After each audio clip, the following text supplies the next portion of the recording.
मैं भारत को भारतीयता की मान्यता के आधार पर फिर से खड़ा करना चाहता हूं, उस काम में लगा हूं। ये जो चूना है ना, ये नपुंसकता की बहुत अच्छी दवा है। अगर कोई पुरुष ऐसा है जिसके वीर्य में शुक्राणुओं की संख्या एकदम नील है या बिल्कुल कम है, उनको आप चूना खिलाइए। 2-3 साल चूना दीजिए उनको गन्ने के रस में, वीर्य में शुक्राणुओं की संख्या बढ़ेगी। ऐसी कई माताएं जिनके शरीर में अंडे नहीं बनते, ओव्यूलेशन का उनका गड़बड़ी है, उनको आप चूना खिलाइए, बहुत जल्दी उनकी बीमारी ठीक हो।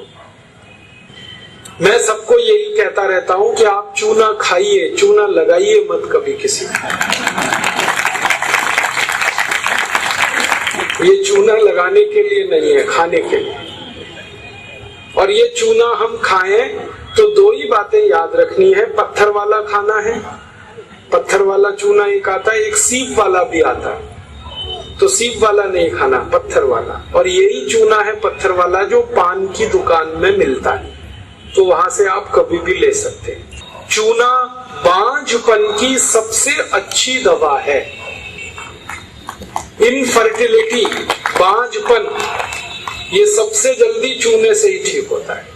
माताएं भी इस बात को सुने ध्यान से कि ऐसी अगर कोई माताएं बहनें हमारे घर में हैं जो मां नहीं बन पा रही हैं और तरह तरह से डॉक्टर ने उनकी जांच की है और डॉक्टर कहता है जी मेरे समझ में नहीं आता, सब चीज तो नॉर्मल है, फिर भी मां नहीं बन पा रही है, ऐसी किसी भी मां को लगातार चूना खिला दो, बहुत जल्दी मां बनेगी।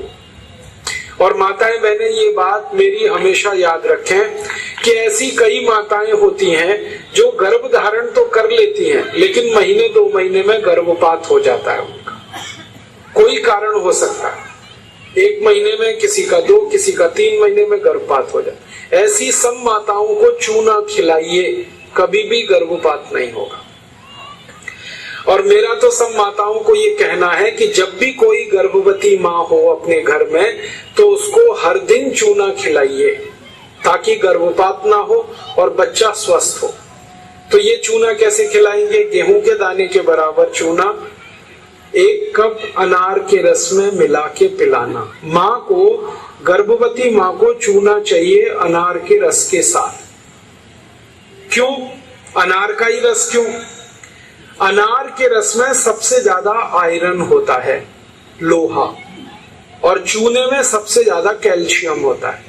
और गर्भवती माँ को आयरन और कैल्शियम, इन्हीं 2 तत्वों की सबसे ज्यादा आवश्यकता होती है। तो अनार का रस 1 कप ले लें और चूना गेहूं के दाने के बराबर हर गर्भवती माँ को 9 महीने तक दे दीजिए आप सुबह खाली पेट।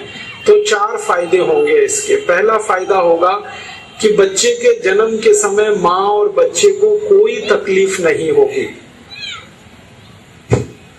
दूसरा फायदा क्या होगा? बच्चा जो पैदा होगा वो बहुत हेल्दी होगा, बहुत स्वस्थ होगा। और तीसरा फायदा पता है क्या होगा? वो बच्चा बहुत इंटेलिजेंट होगा, बहुत ब्रिलियंट होगा। जिसकी माँ ने चूना खाया 9 महीने, उसकी IQ लेवल बहुत ऊंची होती है। और चौथा सबसे बड़ा फायदा ये होता है कि वो बच्चा जीवन में कभी भी किसी गंभीर बीमारी से परेशान नहीं होगा। बस हमें क्या करना है? हर गर्भवती माँ को 1 कप अनार का रस और गेहूं के दाने के बराबर चूना मिला के पिलाते हैं। मैंने देखा जितनी माताओं ने अनार का रस और चूना लिया 9 महीने, किसी को ऑपरेशन नहीं कराना पड़ा, सबकी डिलीवरी नॉर्मल डिलीवरी हुई और बच्चा सभी का स्वस्थ और तंदुरुस्त, और वो बहुत होशियार और इंटेलिजेंट और जीवन में बीमार ना पड़े। ऐसी बढ़िया परिणाम हमें मिलते हैं अगर किसी माँ को हम चूना खिलाएं। तो आप ये चूने के बारे में याद रखिए, ये बहुत कीमती दवा है। हालांकि इसकी कॉस्ट कम है लेकिन वैल्यू बहुत है इसकी। सस्ता मिलता है, 50 पैसे में इतना चूना मिल जाएगा कि 2-4 महीने खा सके, क्योंकि भगवान ने प्रचंड मात्रा में हमको ये दिया है। इसे याद रखिए। बस एक ही व्यक्ति चूना ना खाए, एक सावधानी है इसमें। जिनको पथरी की बीमारी है, जिनको गॉल ब्लैडर स्टोन है, वो चूना ना खाएं। जिनको किडनी स्टोन है वो चूना ना खाएं, जिनको मूत्रपिंड में पत्थर है वो चूना ना खाएं, बाकी सब खाएं। दोस्तों, सबसे पहले तो चैनल सब्सक्राइब करें, फिर लाइक, कमेंट और शेयर करें। और हाँ, हमारा एंड्रॉयड ऐप डाउनलोड करना ना भूलें।